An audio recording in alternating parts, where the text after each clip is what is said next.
가정주부로 세상 편하게만 살아오다가 자식 농사 잘못 지은 죄로 큰일을 당할 뻔했던 일이 있어서 누군가에게라도 털어놓고 싶었어요. 그래서 한번 톡톡 사연 앞으로 글을 써봅니다. 60대이신 분들 아마 잘 아시겠지만 그 시절엔 결혼을 일찍 하는 게 그리 드물지 않았어요. 저는 당시 평범한 나이인 20 초반에 결혼했습니다. 당시에는 여자가 대학까지 가는 일이 점차 많아지고 있기는 했지만 저희 집은 상당히 보수적이라 굳이 가지 않아도 괜찮다고 여기셨어요. 제가 고등학교 때 그리 공부를 잘하는 영민한 학생이 아니기도 했고 저 스스로가 대학 가고 싶은 마음이 없어서 부모님께 바라지도 않았습니다. 하지만 저희 집과 친정 부모님이 너무 보수적이기만 하거나 자식들에게 뭘 안 해주셨던 분은 아니세요. 저희 집은 상당히 잘 사는 편이었고 친정아버지도 자식들한테 뭐라도 더 해주고 싶어서 안달인 분이었죠. 친정아버지는 돈도 잘 버시고 기분파여서 술이라도 거나하게 드시고 오는 날이면 양손 가득 선물을 사들고 와서 집안에 뿌리시기도 했어요. 오빠와 언니, 동생, 그리고 막내 남동생까지 5남매 중 셋째로 저는 나름 행복한 유년 시절을 보냈어요. 그리고 20 초반에 아버지가 골라주신 사윗감과 결혼을 했죠. 아버지 친구분 쪽에서 소개해 주셨는데 집안도 좋고 남편감도 무척 좋은 사람이었어요. 어딘가 기질적으로 아버지와 비슷한 구석이 있는 사람이었는데 기분파이기도 하고 다혈질이기도 했어요. 하지만 기본적으로 아내를 존중하고 사랑해주는 사람이라 저는 이 결혼에 불만이 없었죠. 남편은 게다가 사업도 잘하고 돈도 잘 버는 사람이라서 신혼 초부터 전 쪼들리는 걸 모르고 살았답니다. 시댁도 워낙 잘 사는 집안이라 처음부터 집을 따로 해주셨고 혼수도 저는 뭐 가지고 가는지도 모를 정도로 알아서 친정에서 다 해서 넣어주셨어요. 그래서 그냥 저는 편안하게 몸만 시집가서 신혼생활을 시작했죠. 사실 그 당시론 정말 드문 일인 걸 알아요. 우리 모두가 알지만 그 시절은 정말 지금보다 훨씬 더 가난하고 어렵던 시절이었잖아요. 그런 상황에서 이렇게 시댁과 친정 모두에서 금전적인 지원도 듬뿍 받고 결혼 생활을 시작할 수 있었던 건 정말 행운이었죠. 친구들을 봐도 이렇게 신혼을 시작한 사람은 저뿐이라 당시에도 감사한 걸 잘 알고 있었어요. 그 이후에도 사실 남편이 워낙 잘 나가는 사업가였던 데다가 저한테 신경 쓸 일을 절대 만들지 않아 전 세상 물정을 잘 몰랐어요. 그냥 집안 살림하면서 세 형제를 키워내는 데만 집중해서 살았거든요. 그리고 결혼해서 바로 아들을 셋이나 주르륵 낳은 것도 복이라면 복이었겠네요. 저희 시댁은 아들이 귀한 집이었는데 그래도 시어머니가 남편과 그 밑에 시동생을 낳아 조금 여유로워진 상태였거든요. 그런데 제가 들어가서 또 아들 셋을 연달아 낳으니 시어머니께서 제가 예뻐 죽으려 하셨죠. 시동생은 나중에 결혼해서 딸만 둘을 낳았거든요. 하지만 형인 남편이 아들 셋이 있으니 시어머니는 동서와 시동생에게도 그리 뭐라고 하지 않았어요.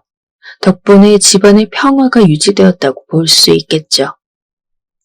그렇게 저는 세 아들을 곱게 길러냈답니다. 첫째 아들과 둘째 아들은 공부를 참 잘했어요. 첫째는 공과대학으로 가서 석사, 박사까지 따서 기술적으로 외국 기업에 들어갔어요. 참 자랑스러운 아들이었죠. 외국 나가 석박사 하는 동안에도 계속 장학금을 받았고 거기서 곧장 외국 기업으로 채용되어 들어갔으니까요. 첫째 아들은 연애도 미국에서 해서 그곳 교포 아가씨와 연을 맺었답니다. 그 아가씨 역시 무척 조건이 좋은 사람이었죠. 저희 첫째의 며느리로 들어왔을 때 참 예쁘고 고마웠어요. 물론 첫째 며느리와 항상 좋게만 했던 건 아니에요. 첫째 며느리는 교포라서인지 좀 저희 상식과 다른 면이 많이 있었죠. 첫째 아들하고도 어지간히 싸워댔고 워낙 잘난 사람이 잘난 집안 딸이라 양보하는 것도 거의 없었어요. 그 때문에 마음 상할 일도 많았죠. 사실 결혼하고서 첫 번째 해의 시부모 생일이나 아니면 명절 같을 때는 아무래도 같이 시간 보내길 원하잖아요. 게다가 첫째 아들이 결혼한 건 추석 전달이었거든요. 신혼여행을 길게 다녀오더라도 전 당연히 서울로 와서 머물면서 저희하고 추석은 같이 보낼 줄 알았어요. 일정도 딱 그렇게 잡혀 있었고요. 하지만 첫째 아들은 며느리와 신혼여행을 다녀와서 서울로 들어오고 저희 집에서 딱 하루 머물렀어요. 애들이 와서 전 얼른 점심을 손수 준비해서 차려주었죠.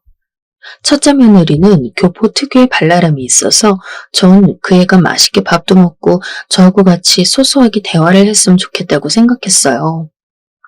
그런데 첫째 며느리에 대한 인상은 처음 식사 때부터 깨졌죠.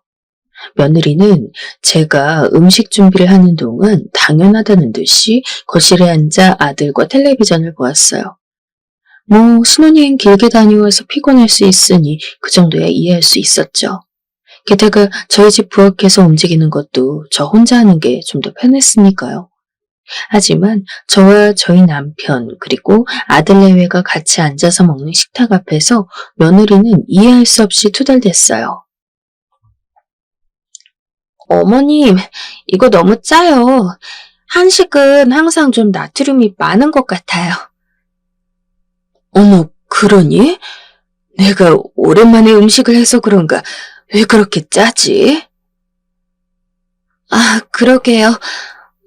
저는 좀 슴슴하게 항상 샐러드 먹는 걸 좋아하는데, 너무 짜네요. 별로다. 한식이 원래 좀 그렇잖아. 자긴 항상 빵에 샐러드만 먹으니까 더 그렇게 느낄걸? 건강에 안 좋을 것 같아서 저 안 먹을래요. 어머님 혹시 빵이나 뭐 고기 같은 건 없어요? 전 그래도 나름 신경 쓴다고 전도 부치고 잡채도 하고 불고기도 맛있게 조물조물 무쳐서 구웠거든요.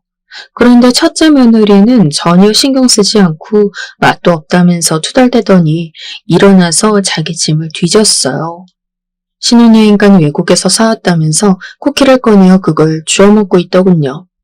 그런데 그게 잘못된 행동이라는 걸 인지를 못하는 것 같았어요. 아휴, 저 사람 원래 저래요. 워낙 입이 짧아서 뭐 먹는 것만도 다행이거든요. 그러니? 네, 오늘처럼 피곤한 날은 먹는 거 건드리면 안 돼요. 안 그럼 또 체하고 토하고 아우 난리 나요. 엄청 예민해요. 아들이 변명처럼 말해서 저하고 남편은 좀 떨떠름하긴 했지만 그래도 그런가 하고 넘어갔어요. 뭐 교포로 오래 살아왔고 워낙 다른 생활 환경에서 자랐으니 우리하고는 상식이 많이 다를 수도 있겠다 싶었죠. 첫째 며느리는 그렇게 앉아서 쿠키만 먹다가 제가 식탁을 모두 치우고 설거지까지 전부 끝내고 난 다음 과일을 내가자 그 과일은 잘도 먹었어요. 한국은 사과가 제일 맛있는 것 같아요. 저는 사과보다 오렌지를 제일 좋아하지만요. 그러니? 네, 당도는 오렌지가 제일 높은 것 같거든요. 전 단 과일이 좋아요. 하지만 뭐 사과도 나쁘지 않아요. 그냥 먹을만 하네요. 그러면서 첫째 며느리는 사각거리며 사과를 거의 2개나 먹어 치웠어요. 당연히 저녁 식사를 거의 하지 않았으니까 배도 고팠겠죠. 한식 짜다면서 그냥 다 남겨놓고서 달디단 쿠키는 거의 한 통을 먹고 있는 걸 보니 아연해지더군요. 얼마나 짠 건 싫고 단 건 좋은 건지. 그러고서 첫째 며느리는 당연히 저희 집에서 며칠이라도 자고 갈 거라고 생각한 저를 보기 좋게 배신했어요.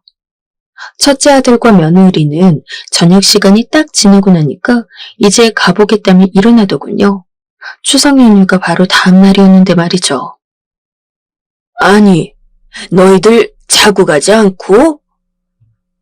평상시라면 거의 말을 꺼내지 않는 남편이 의아하다는 듯 물었지만 아들은 어깨를 으쓱했고 며느리는 아예 그조차도 반응이 없었어요.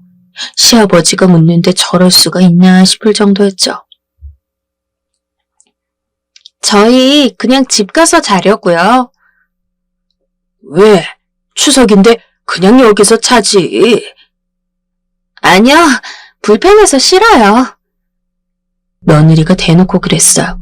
그 말을 그냥 면전에서 들은 제 기분이 어땠겠어요? 그래서 전 잠깐 멈칫했다가 일단 묻긴 했어요. 아, 그래? 그럼 내일 다시 올 거니? 아니면 추석 당일에? 네? 왜 또 와요? 첫째 며느리가 다소 세된 소리로 물었어요. 전 좀 황당하더군요. 아니, 아무리 그래도 설하고 추석 당일엔 보통 가족들이 모이는 게 맞지 않나요? 하지만 첫째 며느리는 너무 이상한 꼴을 보겠다는 듯한 얼굴이었죠. 오늘 하루 계속 같이 있었잖아요, 어머님. 저희는 이제 짐 풀고 적당히 쉰 다음 미국 갈 준비할 거예요. 미국? 왜? 저희 둘 다 미국에서 커리어 이어나가기로 했거든요. 그쪽에서 얼마 전 이직 오퍼도 왔고 저희 친정도 미국에 있고 하니까요. 생각보다 일정이 빨리 진행돼서 우리 쪽에서 미적거릴 여유가 없네요.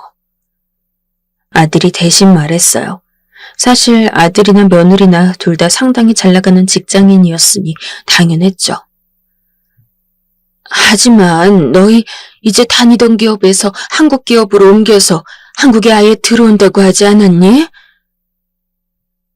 아휴, 근데 다른 기회가 왔는데 어떻게 걷어차겠어요. 거기서 몇 년 더 고생하고 들어오면 한국에서도 대우가 달라질 텐데요. 아, 그래. 알았다. 아들하고 며느리가 뭔가 어려운 말들을 늘어놓으며 미국에 가야 하는 이유를 말했지만 아무것도 모르는 저로선 이해하기가 어려워서 그냥 알았다고만 했어요. 무슨 이유인지 정확히 알 수 없으니 저도 반박하기 어려웠고 애들이 급히 미국에 가야 한다니 추석에 같이 있자고 할 수도 없었죠. 한국에 있겠다고 해서 신혼집도 저희가 가진 아파트에 차려준 거였는데 어차피 저희 부부 소유로 되어 있는 아파트라 그런지 애들이 그리 심각하게 생각을 안 하더군요. 애들은 그냥 그렇게 추석도 지내지 않고 곧장 나가버렸어요. 솔직히 좀 황당하기도 하고 기분이 무척 안 좋았죠. 저희가 정말 결혼식부터 혼수, 집까지 모든 것을 다 알아서 해줬는데 말이에요. 그리고 둘째는 첫째와는 달리 공부를 좀 못했어요. 그래도 그럭저럭 한국에서 먹고 살 정도의 조건은 돼서 한국에서 차만 아가씨를 데려와 결혼했죠. 솔직히 둘째 며느리는 좀 평범한 편이었어요. 외모가 첫째에 비해 그리 잘나지도 않았고 조건은 당연히 떨어졌고요. 평범한 집안의 평범한 아가씨라 그냥 서울에 있는 4년제 대학을 나왔고 가정교육 잘 받은 보통의 아가씨였어요. 그래도 저희 둘째도 그리 빼어난 편은 아니라서 우리가 불평할 것이 아니었죠. 하지만 첫째 결혼할 때에 비하면 덜 좋긴 했어요. 애초에 둘째 아들이 첫째 아들에 비해 떨어지는 편이라 하객들을 맞이할 때도 그리 기분 좋진 않았거든요. 저희 친척들 중에는 이상하게 저희 아들들한테 경쟁심을 가진 사람들이 많아서 좀 약점 보이는 것 같으면 그걸 그렇게 기분 나쁘게 하는 사람들이 있었어요. 그래서 결혼 당일에도 인사하러 와서는 저희 둘째 아들과 며느리를 보며 웃는 사람들이 신경 쓰였었죠. 그래도 똑같은 자식이니까 저희는 집이며 혼수며 전부 비슷하게 지원을 했어요. 둘째 아들은 걔 벌이로는 서울 안에 있는 아파트를 사려면 정말 한 세월이 걸리겠더라고요. 그래서 적당한 아파트를 걔와 며느리가 살 수 있도록 해주었죠. 물론 첫째한테 주려는 것보다는 좀 작은 아파트긴 했는데 그래도 요즘 젊은이들이 함부로 다가갈 수 있는 가격대의 부동산은 아니었어요. 그런데 둘째 아들은 그게 못마땅했던 모양이에요. 결혼 후에 저한테 와서도 계속 불평을 늘어놓더군요. 어머니, 저희를 이렇게 차별하시면 어떡해요? 뭐가 말이니? 형한테 주셨던 아파트랑은 너무 다르잖아요. 예, 정신 차려라. 네 형은 그래도 사돈댁에서 많이 뭘 해왔어. 그래서 그 돈만큼 더 혼수도 넣어주고 한 거다. 그리고 똑같은 아파트를 어떻게 구해주니? 그리고 너 형이 살던 아파트는 살기 싫다며. 형이 신혼집 차렸던 집을 그럼 그걸 제가 그냥 받아요? 이상하잖아요. 그리고 이왕 해주실 거면 명의도 저희 앞으로 해주셔야죠. 왜 명의는 그냥 두고 저희한테 살기만 하라고 하세요? 그건 저희한테 지원을 해주신 게 아니죠. 둘째 아들은 뻔뻔하게 입을 털어댔어요. 원래 그리 뛰어나지 않으면서 말만 많은 애라 이상하진 않았죠. 그리고 사실 그 점은 저도 좀 의문이긴 했어요. 첫째 아들 때부터 남편은 우리가 가지고 있는 아파트 중에 하나에 아들들을 살게 해주는 대신 명의는 넘겨주지 않을 거라고 했거든요. 그래서 둘째 아들이 떠난 후 제가 물어보았어요. 여보, 애들한테 아파트 명의는 왜 안 주는 거예요? 어차피 유산으로 줄 거 먼저 줘도 좋지 않아요? 아니야. 걔네들은 그러면 안 돼. 왜요? 난 솔직히 내 아들들이지만 그 녀석들 못 믿어. 못 믿는다고요? 재산 하나씩 다 받아간 다음에 우리 몰라라 할 녀석들이야. 새 전부. 아니, 여보. 거기서 그치면 다행이지. 아마 우리 귀찮으면 아예 내다버리고 해코지 할지도 모르는 일이지. 남편은 못마땅하게 중얼거렸어요. 전 그것이 아이들을 제가 잘못 키웠다고 탓하는 말처럼 들려서 얼굴이 붉어졌죠. 아니, 여보, 그런 말이 어디 있어요. 우리 애들 물론 아주 이타적이거나 하진 않지만 그렇게 못된 애들은 아니에요. 당신이 몰라서 그래. 그게 우리가 잘못 키워서가 아니야. 그럼요. 남편은 한숨을 크게 쉬었어요. 에휴, 사실 내 형제간도 좀 못된 사람들이었잖아. 우리 아버지 때도 그랬다고 들었어. 좀 형제들끼리 싸우고 불효하고 그런 편이었지. 그 이야긴 듣긴 했죠. 그냥 내 감이야. 저 녀석들도 그런 놈일 거다. 피가 어디 가나. 부끄럽지만 우리 피가 그래. 남편은 한숨을 쉬었어요. 사실 남편의 형제들은 제일 잘난 남편을 질투해서 계속 돈을 뜯어가려고 남편 주위를 맴돌기도 했거든요. 그리고 잘 사는 시아버지에게서 유산을 많이 받으려고 시아버지를 속이기도 했고 여러 가지로 문제가 많았어요. 분명 좋은 집안이었고 남편은 아주 잘난 사람이었지만 시아주버니나 시동생은 전혀 그렇지 못했죠. 세월이 지나 잊고 사는 거였지 사실 결혼 초에도 일이 참 많았어요. 그러니까 당신도 너무 저 녀석들 믿지 마. 하지만 자식들을 어떻게 안 믿어요? 아니야, 절대 믿지 마. 그리고 내가 혹시라도 먼저 가도 당신은 절대로 명의를 애들한테 넘겨주면 안 돼. 늙으면 당신의 무기는 딱 하나, 재산뿐이야. 알겠어? 남편은 신신당부를 했어요. 전 그 이야기를 들으며 그제야 남편이 말하는 바를 알아들었죠. 자식들이 나중에 마음을 달리 먹고 불효한다 해도 제 재산이 있으면 그래도 혼자 떳떳이 살아갈 수 있을 테니까요. 셋째 아들도 둘째 아들이나 별반 다를 바 없었어요. 그래서 그이 결혼할 때는 아예 우리 소유 아파트가 아니라 다른 아파트에 전세금을 우리가 넣어주고 거기서 살라고 했죠. 아들들이 나이도 좀 있으면서 아파트 전세금도 없다는 게 좀 황당하긴 했어요. 부모만 믿은 것인지 돈을 잘 모으질 않았더라고요. 셋째 며느리는 아주 예쁜 아가씨였는데 반면 가진 것이나 조건은 별 볼 일 없었고요. 처음엔 셋째 며느리가 상당히 얌전하다고 생각했는데 나중에 보니 뒤로 호박씨 까는 타입이더군요. 셋째 아들도 비슷한 성격이어서 불만이 많은데도 저희한테 이야기는 하지 않고 둘째하고 쑥덕거리다 둘째가 저희한테 이야기하는 시기였어요. 솔직히 애들 결혼하고 나니까 편해지는 게 아니라 도리어 불편해지더군요. 첫째 아들은 당연하다는 듯이 미국에 가서 오지도 않으면서 돈이 모자라면 돈 좀 보내달라는 소리나 하지. 둘째는 집 불평만 늘어놓지. 셋째는 둘째 아들과 쑥덕거리기나 하지. 하지만 그래도 그중 둘째 며느리는 저한테 가장 편한 사람이었어요. 둘째 며느리는 원래도 얌전하고 소박해서 눈에 잘 안 띄는 사람이었는데 그래도 길게 지내보니 가장 좋은 아이더군요.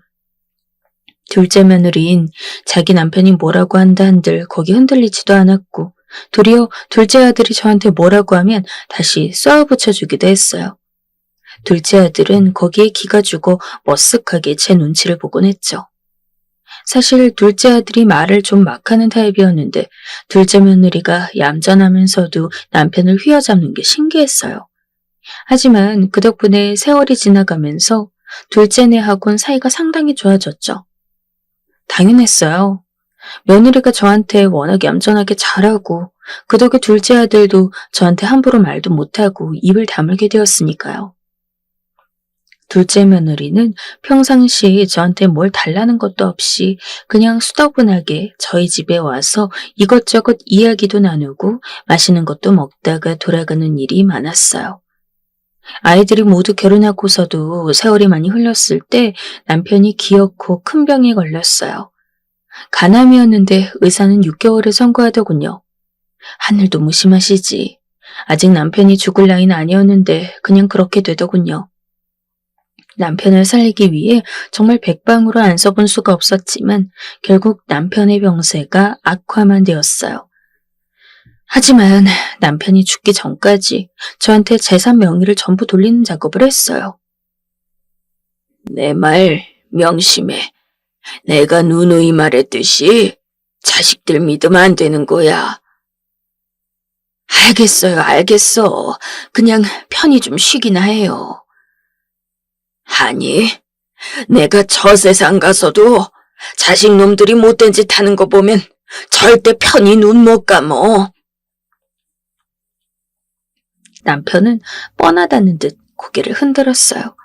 전 아무리 그래도 자식들인데 남편이 너무 못 믿으니 민망스러우면서도 섭섭했죠. 하지만 그래도 남편 마음이 이해는 됐어요. 자기 형제들 설례도 있고 세상 물정 모르는 마누라 두고 세상 떠나려니 얼마나 걱정되었을까요. 남편은 다혈질이긴 했지만 무척 자상한 사람이었고 죽는 순간까지도 절 걱정해서 세심하게 배려한 거였으니까요. 그리고 남편은 세상을 떠났어요.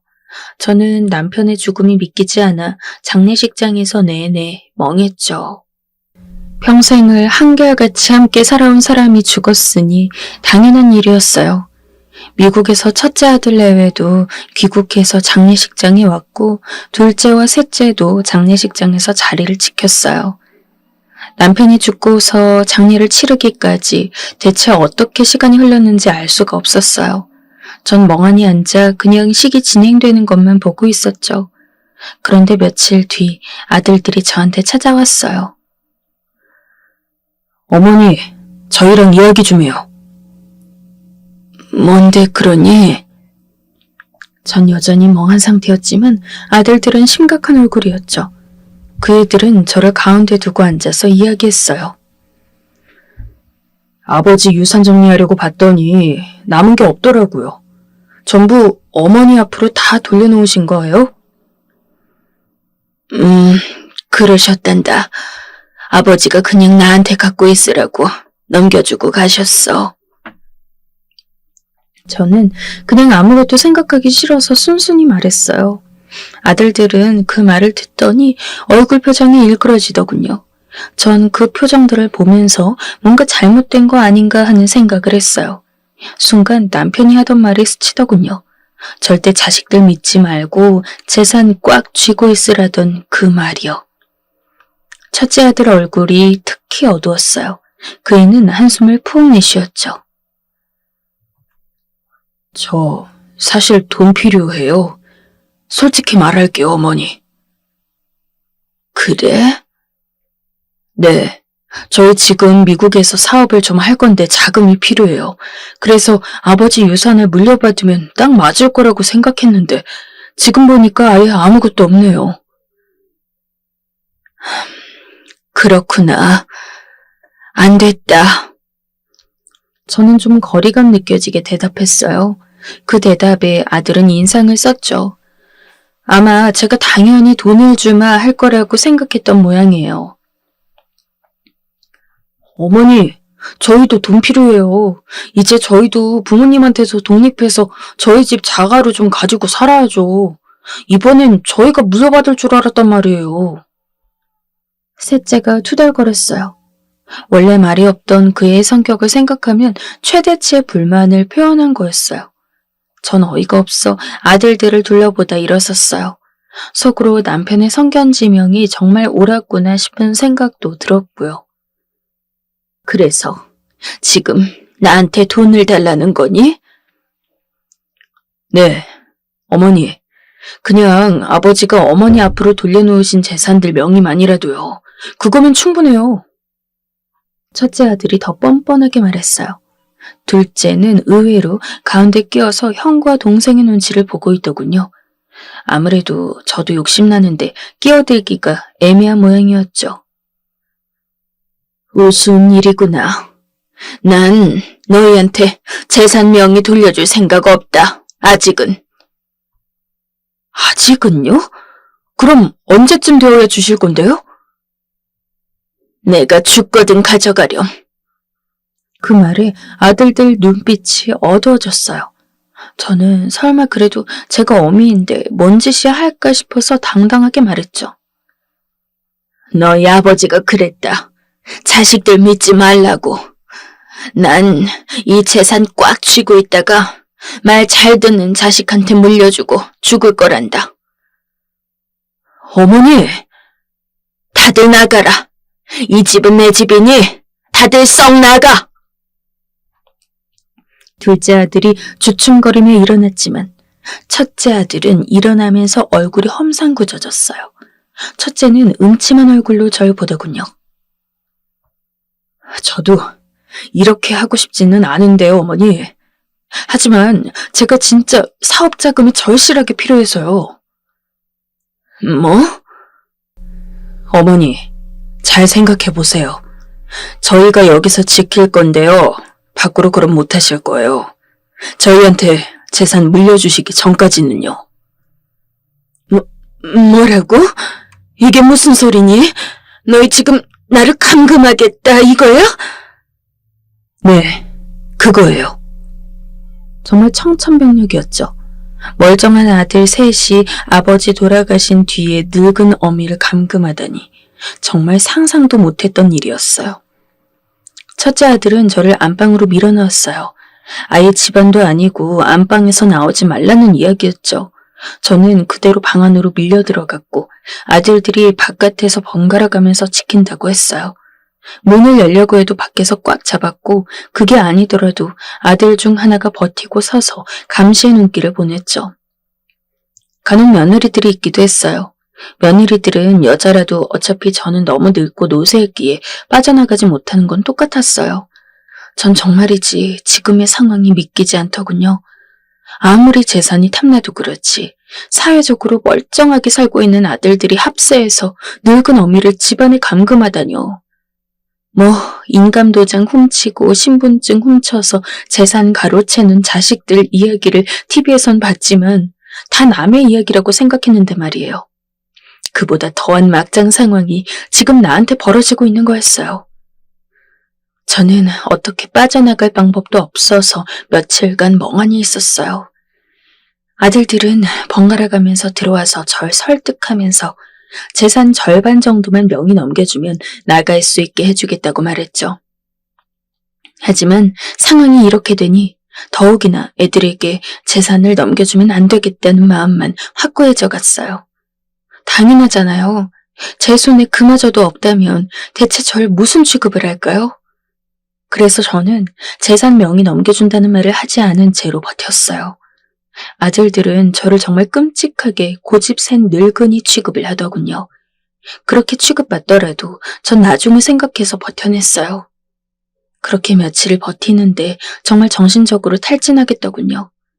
음식이야 아들들이 사와서 넣어주었지만 심리적으로 너무 고립되고 이게 대체 무슨 일인가 싶어 견디기가 힘들었어요. 그런데 그때 조용히 누군가가 방문을 두드리더군요. 방문 밖에서는 아들과 며느리들이 서로 교대했기 때문에 누군지 알 도리가 없었어요. 전 대답도 하기 싫어서 침대에 돌아누웠어요. 그런데 문이 조용히 열리더군요. 그리고 가벼운 발소리가 다가오더니 제 어깨를 조심히 건드리더군요. 쉿! 어머니, 저예요. 응? 다름아닌 둘째 며느리였어요. 저는 놀라서 얼른 일어나 앉아 그 애를 바라봤죠. 며느리들은 보통 둘씩 짝을 지어 저를 감시했기 때문에 둘째 며느리가 혼자 오는 일은 거의 없었죠. 조용히 나오세요. 지금 형님 화장실에서 샤워하고 있어요. 첫째 며느리는 뻔뻔하게 우리 집에 와서 샤워까지 하고 있더군요. 아마 둘째 며느리한테 감시를 맡기고서 씻는 모양이었어요. 첫째 며느리는 저를 감시하면서 매번 왜 이렇게 고집부리냐면서 어차피 유산일은 다 장남한테 가는 것 아니냐는 소리를 매번 해대곤 했죠. 아니, 교포라서 누구보다 자유롭게 살아온 주제에 유산만은 장남한테 물려줘야 한다는 소리를 하니까 너무 우습기도 했어요. 조용히, 어머님. 둘째 며느리는 입가에 손을 대고 제 손을 잡고서 조심조심 걸어 현관으로 나갔어요. 현관문 소리가 가능은 나지 않도록 아주 조용히 솜씨 좋게 문을 닫고 나서 엘리베이터를 타고 걸어 나왔죠. 현관에는 제 신발까지도 전부 치워버려서 저는 맨발이었어요. 나와서 1층에 주차되어 있는 둘째 며느리의 차를 타고서야 저는 크게 한숨을 쉬었죠. 그 전까진 들킬까봐 숨도 제대로 못 쉬고 있었거든요. 며느리 역시도 크게 숨을 몰아쉬더라고요. 빠져나왔어요, 어머님. 세상에. 세상에. 저는 너무 오랜만에 본 바깥 세상에 눈물이 나올 것 같아 얼굴을 가렸어요. 둘째 며느리는 혹시라도 다른 사람들이 올까 두려운지 운전을 해서 우리 아파트를 빠져나갔고 다른 방향으로 향했죠. 어머님, 호텔 잡아놨어요. 지금 우리 그이도 대체 무슨 소리를 할지 몰라 저희 집으로는 못 모시겠고요. 일단 저희 그이 먼저 설득해본 다음에 말씀드릴게요. 너 아니었으면 난 저 안에서 감금당한 채로 계속 있었겠구나. 아유, 세상에 둘째야. 아유. 울지 마세요, 어머님. 호텔 가셔서 씻고 뭐 좀 드시고 쉬시면 회복되실 거예요. 둘째 며느리는 소박하고 얌전한 사람이었지만 동시에 아주 야무진 구석도 있었어요. 저를 타이밍 봐서 구해내고 뒤에 어떻게 할지까지도 다 생각해둔 거였죠. 그런 둘째 며느리가 너무 고마웠어요. 평생 수십 년 동안 그 애가 어떻게 행동해왔는지 다 알았기 때문에 둘째 며느리의 진심을 오해할 일도 없었죠. 정말 네 시아버지가 옳았다. 난 아들들이 이런 짓을 할 줄은 꿈에도 몰랐어. 사실 저도 몰랐어요. 이렇게까지. 정말 너무 놀랐어요, 이번에는. 둘째 며느리는 입술을 꽉 깨물었어요. 저희 그이한테 이게 무슨 짓이냐고 제가 여러 번 닥달했어요. 대체 어머님한테 무슨 짓 하는 거냐고. 그런데 그이가 조금만 기다려달라고. 시아주버님이나 도련님도 조금 지나면 제 풀에 지칠 거니까 그때 모시고 오자고 했거든요. 우리 그이도 욕심은 있지만 그래도 제가 단돌이 해서 그렇게까지 행동할 사람은 아니에요, 어머님. 그래. 그러고 보니 첫째와 셋째 사이에서 죽상을 하고 앉아있던 둘째가 떠오르더군요. 젊을 때는 오히려 제일 욕심 많은 아이였는데 둘째 며느리 같은 배우자를 만나 오래 살다 보니 도리어 사람 도리를 제대로 아는 사람이 되었구나 싶었어요. 그래서 집에 어떤 며느리가 들어오는지가 중요하다는 거겠죠. 둘째 며느리는 급히 호텔로 나를 데리고 가서 쉬게 해주었어요. 그 애는 정말 살뜰하게 날 보살펴 주었죠. 며칠 동안 저는 둘째 며느리의 보살핌 하에 호텔에서 쉬었어요. 둘째 며느리가 전해준 바에 의하면 지금 첫째 아들 내외와 셋째 아들 내외가 날 찾느라 혈안이 되어 있다고 하더군요. 둘째 아들은 거기서 빠져 있고요. 둘째 며느리가 나를 빼돌렸으니 당연하겠죠. 저는 호텔에서 쉬면서 곰곰이 생각해 보았어요. 아무리 생각해도 이 자식들이 너무 괘씸하고 인간 같지가 않더군요. 사람이 겉을 낳지 속을 낳는 게 아니라더니 내 배 아파 낳은 자식들이 이런 식으로 나를 사람 취급도 안 할 줄은 꿈도 꾸지 못한 일이었어요. 그냥 둘 수는 없었죠. 감히 어머니한테 이런 짓을 했으니 얼굴 들지 못하고 살아야 마땅하지 않겠어요? 자식들은 내가 감히 저희들한테 아무것도 못할 줄 알겠지만 저도 사람이고 억울한 감정이 있었어요. 전 그래서 첫째 며느리한테 일단 전화했어요. 첫째 며느리는 제가 전화하니까 깜짝 놀라서 받더군요. 아니 어머님, 대체 어디 가신 거예요? 집에 안 계시고. 집에? 내가 말이냐? 네, 어머님. 저희가 모시는데 불편하셨으면 말씀을 하시지. 그렇게 말도 없이 나가버리시면. 불편했으면 말을 했어야 했다고? 네. 지금 둘째 동서하고 같이 있는 거죠? 그러지 마시고 저희한테 오세요. 잘해드릴 테니까요. 정말 어처구니가 없었어요. 그동안 제가 그저 착하게만 별다르게 나쁜 말 하지 않고 살아와서인지 제가 정말 바보 천치인 줄 아는 모양이었죠. 저는 그냥 가만히 첫째 며느리의 말을 듣다가 말을 던졌어요. 넌 참 헛똑똑이로구나. 네? 무슨 말씀이세요, 그게? 첫째 며느리는 자기를 멍청이 취급하는 걸 가장 싫어했어요. 그래서 저는 일부러 그런 단어를 골랐었죠.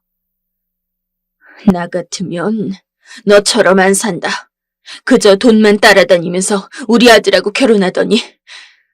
에휴, 정말 너 같은 헛똑똑이 처음 봐. 무슨 말씀이시냐고요, 그게. 저처럼 그래도 똑부러지게 하고 사는 사람이 어디 있다고. 첫째 며느리의 목소리가 험악해졌어요.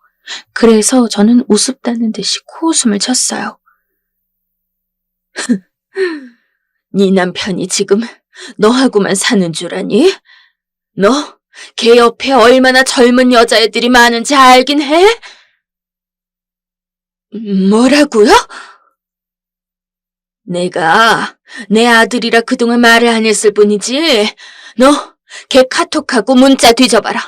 아주 보기 좋은 거 많이 나올 거다. 메일도 한번 뒤져보렴. 아주 가관일 테니까. 네? 첫째 며느리가 더 말하려는데 전 그냥 전화를 끊었어요. 더 그의 목소리를 듣기 싫었거든요. 첫째 며느리는 자기가 멍청이 취급당하는 것도 싫어했고 질투와 독점욕도 엄청난 애였어요. 첫째 아들은 그런 며느리한테 진저리를 내면서 뒤로 안 들키게 바람을 피워댔고요. 첫째 며느리는 거의 의부증에 가까웠는데 아마 제 말 한마디로 인해 첫째 아들은 난리가 났을 거예요. 며느리가 그냥 두고 볼 리 없었으니까요. 여자 문제에 관해선 거의 이성적인 사고가 안 되는 아이였거든요. 그리고 저는 그 다음으로는 셋째네한테 전화했어요. 아니, 셋째네가 아니라 셋째네가 사는 아파트의 집주인한테였죠. 저는 아파트 재계약을 하지 않겠다고 했고 주인은 아쉽다는 듯이 알았다고 했어요. 재계약 날짜가 고지라서 그때 전세금을 돌려주겠다고요. 사실 셋째 아들은 다른 친구한테 보증을 서줬고 친구가 빚지고 도망가는 바람에 그쪽으로 돈을 다 빼앗기고 있었어요. 그래서 카드 돌려막기를 하고 있었는데 그것도 제가 다 갚아주고 있었죠. 이제 그것도 끊어버릴 차례였어요. 얼마 뒤 셋째 아들과 며느리에게서 거의 폭탄처럼 연락이 오더군요. 조금 우스웠지만 전 처음엔 받지 않고 있다가 일단 받아보았어요. 그랬더니 셋째 아들과 며느리가 거의 오열하면서 저한테 빌더군요. 저희가 잘못했어요, 어머니. 저흰 그러려던 게 아니고 첫째 형님이 저희한테 같이 안 하면 안 된다고 협박을 하셔서. 그래? 안 하면 죽이기라도 하겠다든? 네, 어머니, 정말로요. 안 그러면 돈이고 뭐고 전부 다 빼앗길 줄 알라고 해서. 그걸 믿었어? 그렇게나 멍청하니 너희들은? 전 너무 우습더군요. 그 변명을 저한테 믿으라고 하다니. 셋째 내외는 언제나 멍청한 주제에 남을 속일 수 있을 거라고 생각하는 애들이라 더 우스웠어요. 어쩌면 저리도 아무 생각이 없는지. 하지만 당연히 전 전세금 돌려받는 것도 카드빚 안 갚아주는 것도 재고할 생각이 없었어요. 저를, 다른 사람도 아닌 엄마를 집안에 가둬두고서 유산을 내놓으라고 압박하는 자식들에게 대체 무슨 용서가 필요할까요? 저는 그럴 생각이 전혀 없어서 셋째의 애원도 전부 무시한 채 그냥 전화를 끊어버렸어요. 어차피 호텔에 있으니 그 애들이 찾아올 염려도 없었죠. 둘째 아들은 눈치를 보다가 저한테 와서 죄송하다고 사과를 했어요. 넌 그래도 그나마 낫구나. 잘못되었다는 거 알고 사과까지 하기도 하고. 네, 죄송해요. 미리 막지 못해서. 아니다. 그래도 넌 아내를 참 잘 얻은 거다. 난 며느리를 잘 얻은 거고. 저는 그렇게 말하면서 둘째 며느리의 손을 잡았어요. 피는 안 섞였지만 피가 섞인 아들들보다 100배는 더 믿음직하고 좋은 아이였죠. 둘째 며느리가 착한 아이가 아니었다면 전 정말 감금당한 채 그냥 재산을 눈뜨고 다 빼앗겼을지도 모르는 일이었어요. 그 후 저는 둘째네와 함께 살고 있어요. 둘째네 아파트도 아예 새 집으로 옮겨서 거기에서 새롭게 살림을 시작했죠. 첫째네와 셋째네는 각자 다른 방식으로 난리가 났고 그 뒤로는 둘 모두 가정이 파탄나서 콩가루 집안이 되어버렸어요. 솔직히 말하면 꼴 좋더라고요. 엄마로서 할 말은 아니지만요. 아무튼 그래서 지금은 조금 평온을 되찾고 살아가고 있습니다. 이래서 집안에 며느리가 잘 들어와야 한다고 하는 거예요. 조금 소박하더라도 좋은 사람과 인연을 맺는 것이 가장 복이 아닐까 싶습니다. 그럼 제 사연은 여기까지 줄이겠습니다.